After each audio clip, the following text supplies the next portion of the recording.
Assalamualaikum semua, kita kembali lagi dalam Bulletin Gadget. Jadi ini adalah rangkuman bulletin untuk minggu ini.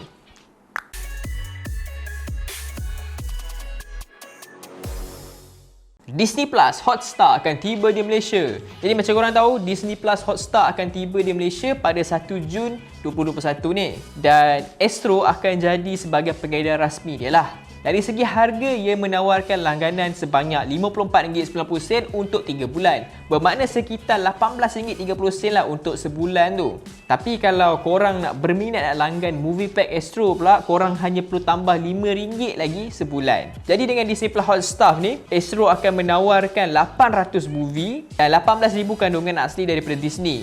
Jadi dengan Disney Plus Hotstar ni, korang bolehlah tengok cerita-cerita Marvel yang korang nak tengok tu lah, macam Falcon and the Winter Soldier, lepas tu WandaVision dan upcoming macam Loki dan banyak lagi. So, macam mana? Adakah korang akan subscribe kat Disney Plus Hotstar ni ataupun korang stay illegal lagi? Jom tebus rebat sehingga RM300 daripada penyedia perkhidmatan telekomunikasi. Berita baik untuk semua pengguna pelan pasca bayar dan prabayar. Kerajaan telah mengumumkan inisiatif program jaringan prihatin yang membolehkan sehingga 8 juta rakyat memanfaatkan subsidi telekomunikasi untuk pelan internet atau peranti 4G. Jadi antara syarikat-syarikat yang terlibat dalam inisiatif ini adalah Telkom, Maxis, Yo Mobile, Yudo dan TM Unify. Jadi pendaftaran bagi inisiatif program ni, korang dah boleh mendaftar bermula daripada 5 Mei sehinggalah 31 Julai nanti. Jadi korang bolehlah semak dengan penyedia telekomunikasi korang masing-masing untuk pilih pelan yang sesuai dengan korang, yang korang layak untuk mohon. Siri animasi League of Legends Arcane akan tiba di Netflix. Okey, kalau korang peminat League of Legends macam aku, mesti korang tahu punya lah animasi yang terbaru ni, Arcane, yang patut dikeluarkan tahun lepas. Tapi disebabkan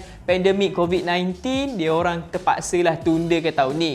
Jadi Arcane ni cerita pasal apa kan? Dia menceritakan based on karakter dekat League of Legends lah, iaitu Jinx dan Val. Dia orang cerita lah macam mana di zaman dia kecil dulu sampai lagi besar. So mungkin akan banyak lagi lah karakter-karakter macam Jace ataupun Heimerdinger yang akan keluar dekat cerita ni. Jadi kalau korang peminat League of Legends, korang boleh tonton lah animasi Arcane ni dekat Netflix tak lama lagi ya.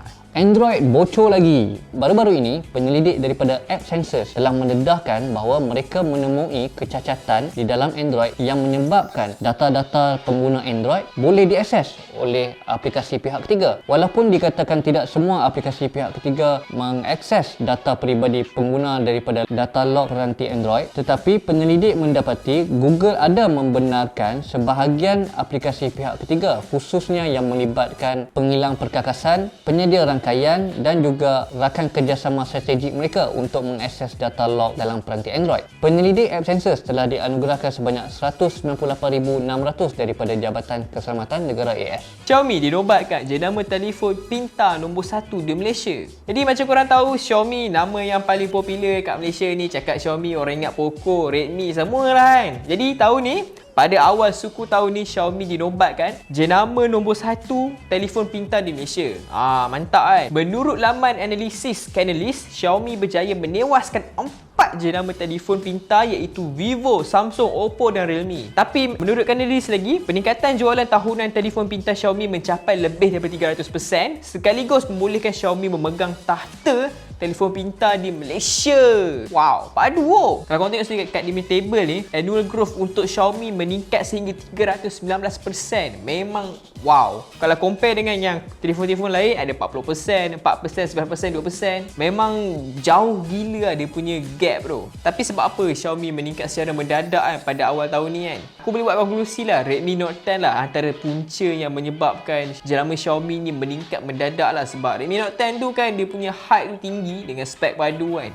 Yang itulah sebab dia kan. Jadi apa pandangan korang? Apple mendominasi phone telinga tanpa wayar. Walaupun kini terdapat lambakan phone telinga tanpa wayar di dalam pasaran, phone telinga tanpa wayar daripada Apple masih mendominasi pasaran walaupun pada harga yang agak mahal bagi sebahagian besar pengguna. Berdasarkan kepada laporan oleh Counterpoint Research, pengeluaran TWS secara global telah meningkat sehingga 33% pada tahun ini. Dan daripada keseluruhan pasaran bagi phone telinga tersebut, Apple didapati masih kekal menguasai pasaran TWS, sementara fon telinga tanpa wayar daripada Xiaomi berada di tangga yang kedua dan Samsung pula berada di tangga yang ketiga. Penguasaan Apple dalam pasaran fon telinga tanpa wayar di dunia dijangka akan terus kekal pada tahun ini, di mana mereka dijangka akan memperkenalkan AirPods generasi ketiga dalam tahun ini.